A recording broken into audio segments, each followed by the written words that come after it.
شقتنا لليوم دوبلكس 5 غرف وصالتين، المالك عربي. نبدأ من الصالة بالطابق السفلي. دوبلكس منفصل، يعني عبارة عن شقتين. هذا هو الحي.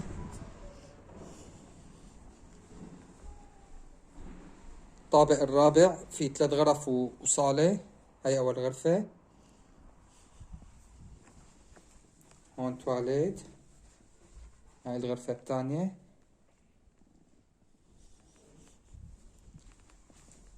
حمام.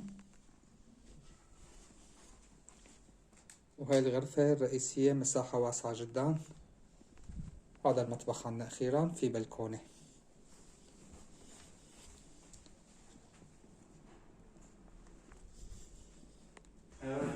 هذا الطابق العلوي. نبدأ من هون. هاي الصالة معها تراس، طلتها على بهشة شهير. الشقة بمنطقة أسنيورت، صلاح الدين الأيوبي.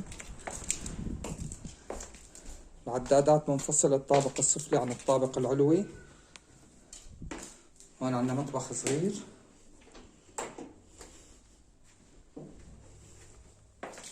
هذا الحمام. هاي هون غرفة، مساحة واسعة. وهاي الغرفة الثانية، وكمان في تراس ثاني بهذا الطرف، مساحته كبيرة.